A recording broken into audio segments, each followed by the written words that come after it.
I was talking to a client of ours, and he was on a program of ours. It was very light SEO, mostly on-page, just on-page SEO. And he was telling me they were all excited because they got a client that found them in ChatGPT. The client told them, we found you in ChatGPT. We searched in ChatGPT and we found you. And I was kind of surprised because that wasn't a goal of ours. Our goal was to create content on the website that made sense for Google to digest it and then rank it. You're listening to Home Care Hindsight, the podcast where we talk with home care leaders about the big mistakes they've made and the even bigger lessons they've learned along the way. I'm David Knack, head of sales here at Zengage, and I've built a career on the idea that we learn a whole lot more from our mistakes than from our successes, which is great because I've made a lot of mistakes. I've gotten to know some of the leaders in this industry who've built amazing businesses and are super well respected. So I thought it'd be fun, instead of asking them about the great things they've accomplished, to have them tell the story of one of the biggest mistakes that they've made and how that mistake changed their thinking and the way they run their business. All right, we are back with another episode of Home Care Hindsight from Zengage, brought to you by the leading home care engagement platform for your caregivers. Joined by Jeremy Fuller from Grow Senior Care Marketing. Jeremy, welcome to the show. Thank you for having me. It's good to be here. Well, for people who are not familiar with you, how would you introduce yourself? Well, Jeremy Fuller, and I've been doing digital marketing for about 23 years. I have a few startups. I have a wife, 2 kids, and what I love is digital marketing. I love looking at data, and I love making decisions based on data to move companies and businesses to the next level. So we've been working in home care for about 8 years specifically, and just that's all we do, digital marketing wise. And we've recently partnered with one of our clients out of Wichita to start a home care agency here in Tulsa, Oklahoma. So we're super excited about that too. Very cool. You are tapped into, I think, one of the areas that people feel like is most mystical to their company. And so it's good to have somebody on who says, yeah, I love looking at all that stuff and digging down into the weeds of data on people's search engine optimization or pay-per-click advertising or any of that kind of stuff, because I think for people like me, that is both scary and also boring. Tell me a little bit more about kind of the process of auditing and checking out your friends, your business partner's business yesterday. Did you have any kind of like big learnings or aha moments or opportunities that you identified when you were kind of, going through and documenting everything that happens at a home care agency in a day? It was wild. I've been doing digital marketing for home care specifically for about 8 years. So I thought, I have a decent grasp from start to finish how things work.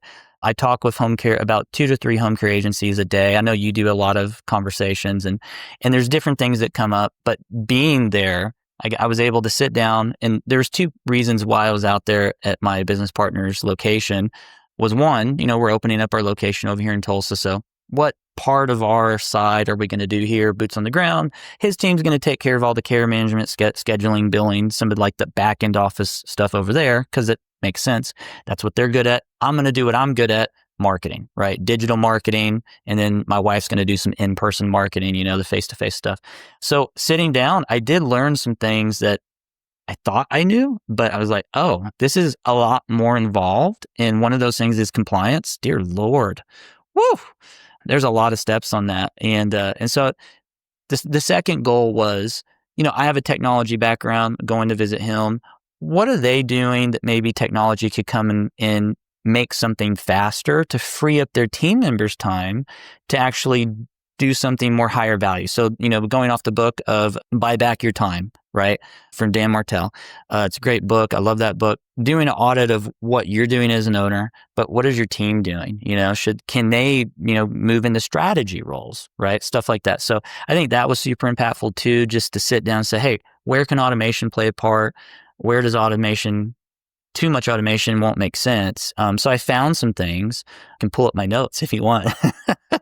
But, one of those things is basically taking a caregiver that comes in through the website or from Google and automating a lot of that nurturing and then reducing the no-shows. I thought that problem kind of ceased to exist, but apparently it's still there for a lot of home care agencies, and they're spending a lot of money on Indeed.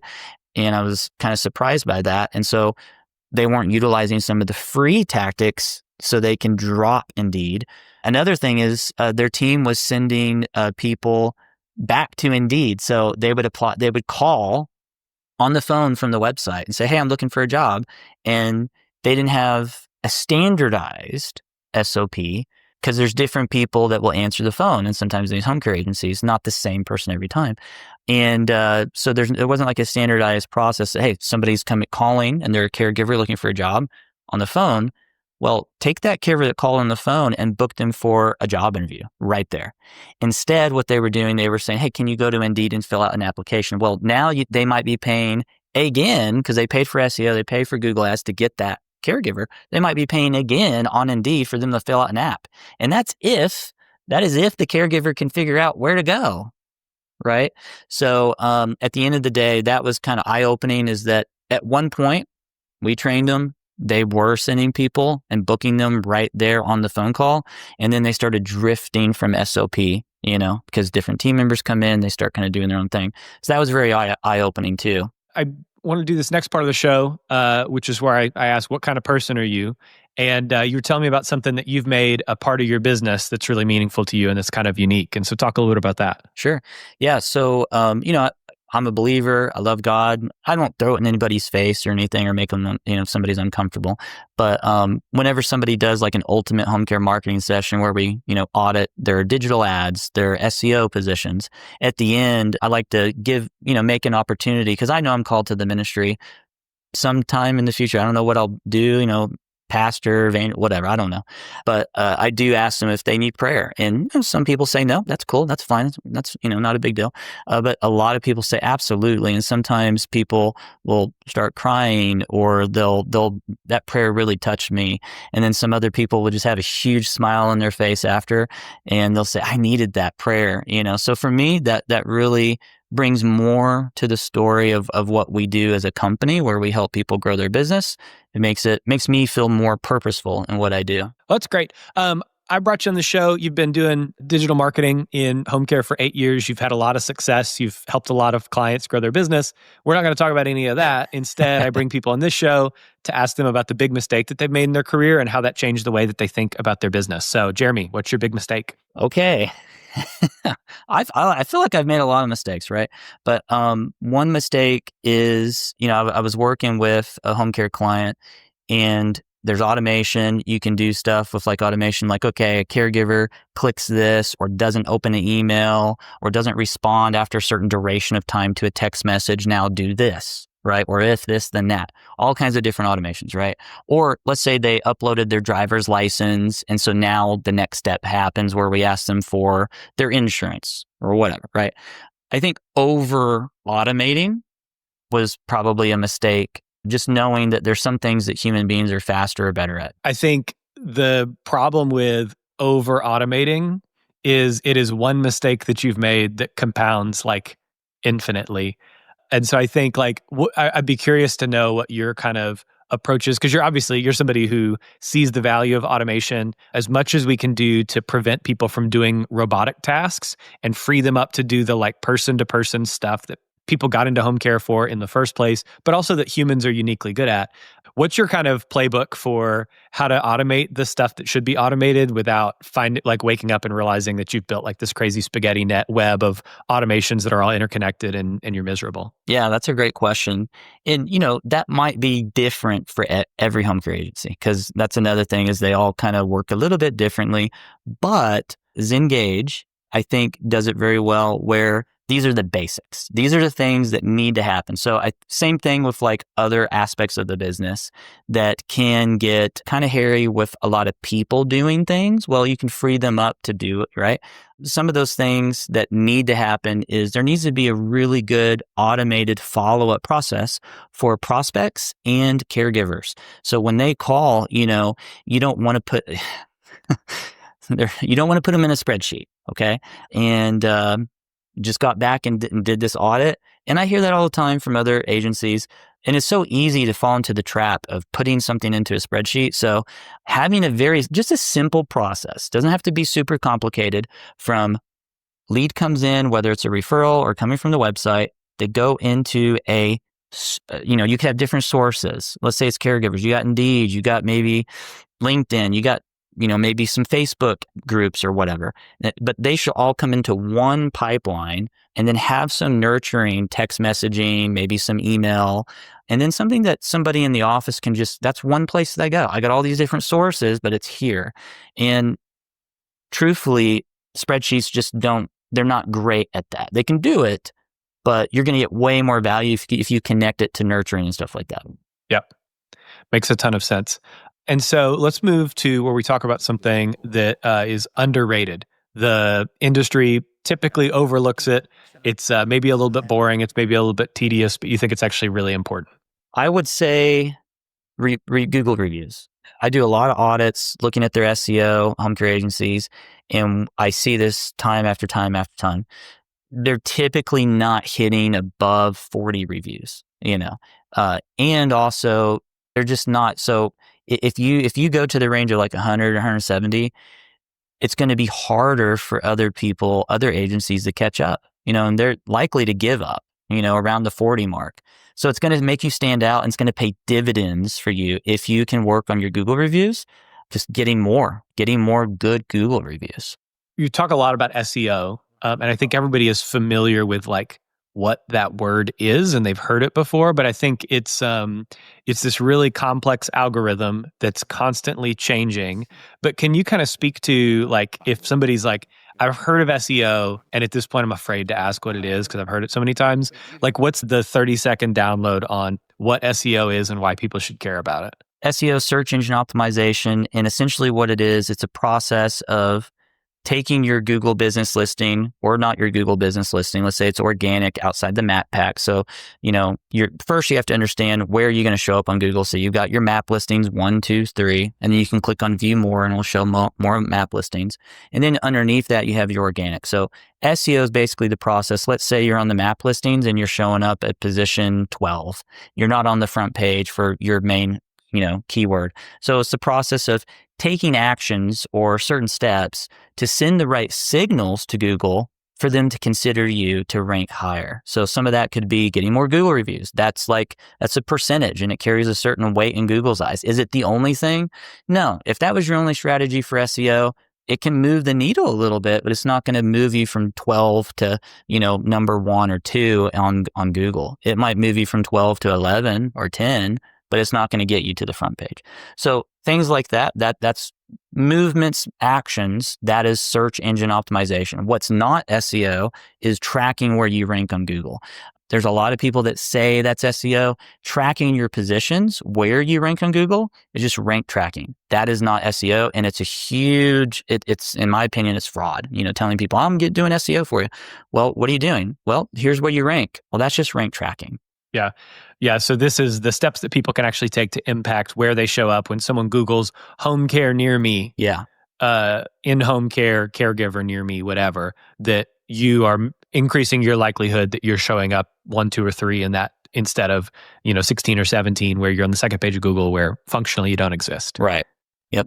Cool. Okay. Let's talk now about the little mistake that you see home care owners make all the time. And if they quit, it would make their lives or their businesses like 10 times better. I tend to do the audits. You're probably doing audits on other things or helping out home care agencies over there. And at the end of the day, I'm doing audits for Google ads. I'm doing audits for SEO. And one of the things I see all the time on the Google ad side is they are choking their ad spend. So, and I've tried to always wonder, why is it always about the same ad budget, $500, $1,000? I think I've come to the conclusion, I'm in the home care space. I go to a lot of home care events and they sit at a table. They ask the next guy, what are you spending for Google ads? What are you doing? And what they need to be asking is, what are you doing to get qualified leads? Right. And then go down from there. And because many times that $500 budget I'm just telling you, after I do a Google ad audit, we usually see 80% of Google ad budgets are wasted on just the wrong places. And so choking their ad spend budget, too small. And then at that point, I just recommend, hey, don't run any Google ads, use that money for something else. It's just not enough to move the needle. Yeah.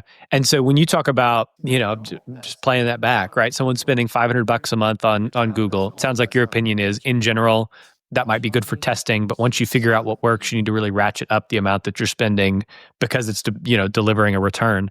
But I'm spending $500 a month, and your experience is people are typically wasting 80% of that. So it's as though Yes. I've got $100 a month that I'm actually using well. And so what are the steps that you would take or you'd tell somebody to take that number from I'm wasting 80% of my ads to, I'm wasting 80% of my ad spend is actually, providing the right kinds of impact for my business? Well, great question. So, I think every home care agency owner wants to grow. That's their goal. So then what works? Is it billboards? Is it, everybody wants to increase, right? Get more caregivers, And so you do that for advertising. And one of the better ways is search. It's targeted marketing, right? So when somebody's looking for home care near me, you can pop up an ad and even geo-target that location of town to show that ad in. So it's great. At the end of the day, what makes campaigns on Google ads work well versus ones that are wasting 80% of their ad budget. So let's say your ad budget is $1,000. What they need to focus on is their keywords. They need to and there's two sides of that. What am I targeting? And then the keywords that I'm targeting, what got triggered on Google? And so usually they start up here and they never look at what got triggered, and that's called search terms. And you can go underneath a report in Google Ads and say, hey, what did people, I have home care near me is the trigger word, but there's different match types, broad match. And if you're listening to this and you're like, I don't know what he's talking, and you just like zoned out and your eyes crossed and you're like, I'm clicking off, right? I get it. Many times, you're not going to know this stuff. But for those of you that want to dig in, that's what I would look at is what am I targeting? And then what triggered my ad? And then there's a bunch more stuff there, but usually right there is where they're wasting the majority of their budget, 80%. Wow. Okay. Well, I want to go to a segment of the show. We talked a lot about the mistakes that you've made and you've seen other people make, but I like to end every episode on a high note. And so tell me about something that's happened lately in your business that you're really proud of. Awesome. Yeah. So I just met with my team actually today before meeting with you, and they came in my office. And this is more on the search engine optimization side. We always test things that move the needle.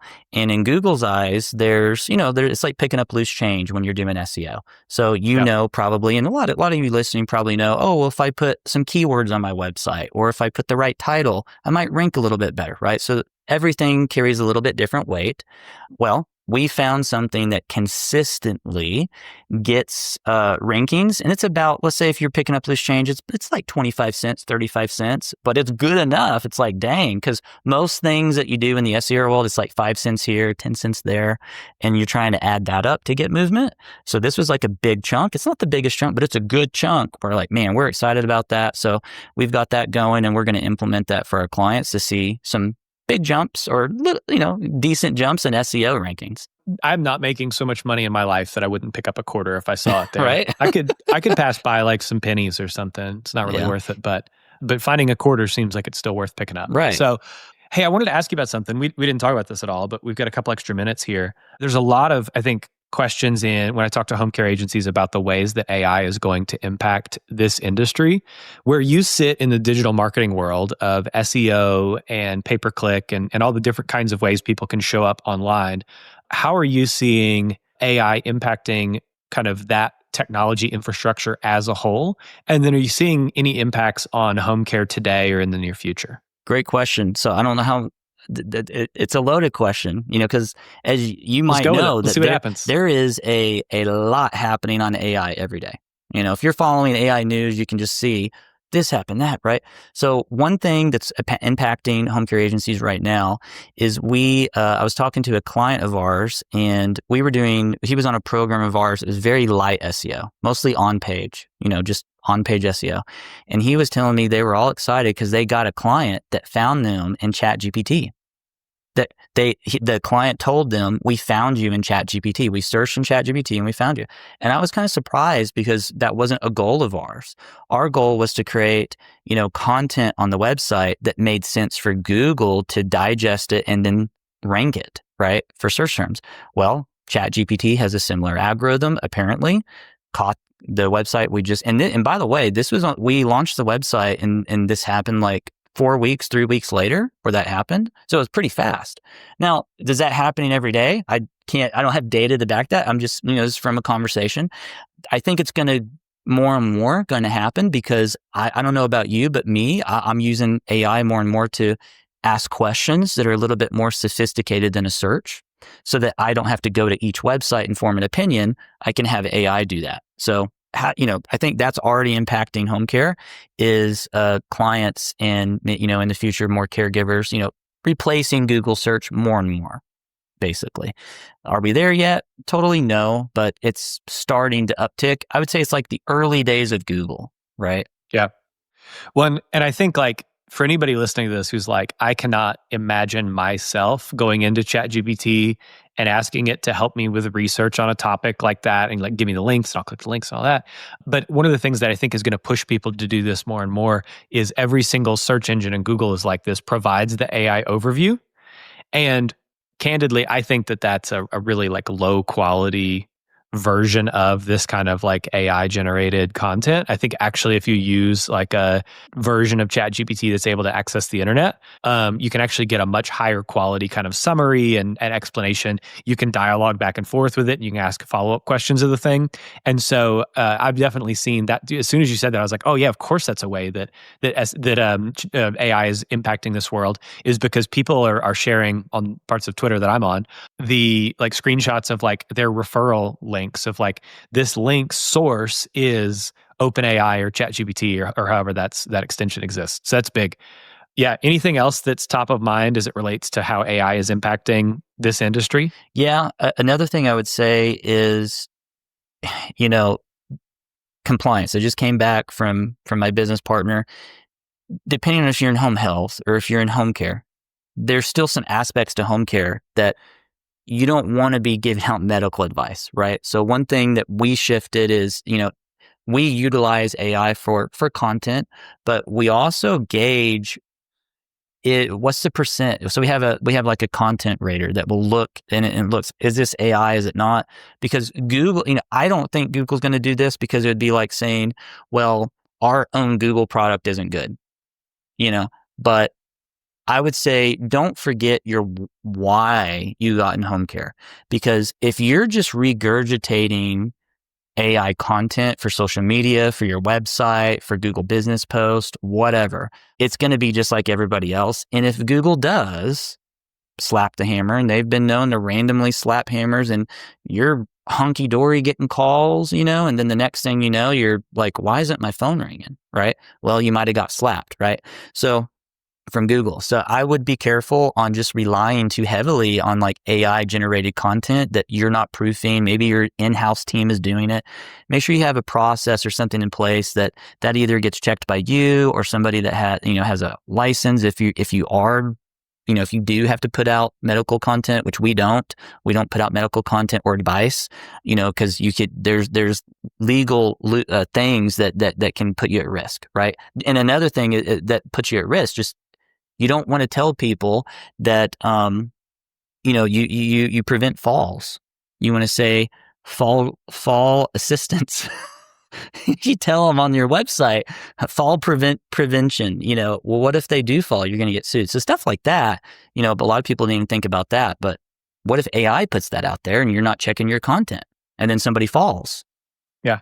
And I think there's more than one reason to do that. There's kind of the liability piece of that, but there's also like we're getting more sophisticated at identifying what I call AI slop, which is someone went into ChatGPT and they were like, hey, tell me about this thing. And we just take whatever it gives us and we're like, here you go. And I think people are rightly really like suspicious of that sort of thing. Yeah. And it also feels like, okay, you took 2 seconds to write these 400 Very words. sophisticated And now sentence. now you're stealing a minute of my time in order for me to have to read this thing that you didn't even think about. I think there is kind of this risk of some backlash around some of this AI generated content. We're giving people chores to do, which is please read this AI generated stuff that I wrote. So I think there's multiple reasons to do that, not least of which we are getting much more sophisticated at identifying when AI has written something and the person didn't really proofread it. Yep. Well, Jeremy, before we get out of here, what do you want to plug? How can people find you? What do you want the next action for people to take to be? Cool. Yeah. If you're a home care agency, or if you're in the senior care niche and you have some kind of service-based business and you're not sure where you rank on Google, by the way, if you're looking up where you rank on Google and you're standing in your office, that's probably the worst way. If you're typing in home care near me or senior care, Google's you're there. So you're going to be number one on some of that stuff. The bad thing is if you do that and you're not finding yourself, then that's even a bigger problem. So anyway, but if you want to know where you rank, we have a ultimate home care marketing session. We audit your top 30 keywords you should be ranking for. We also do a Google ad audit. Let's say you're concerned you might be one of those accounts that's wasting 80%. It's called the Ultimate Home Care Marketing Session. It's free. You can go to growseniorcaremarketing.com, fill out that strategy session, and it's absolutely free. We'll audit both those things. Awesome. Well, Jeremy, thanks so much for making the time to come on today. Really enjoyed our conversation. Same here. Appreciate you.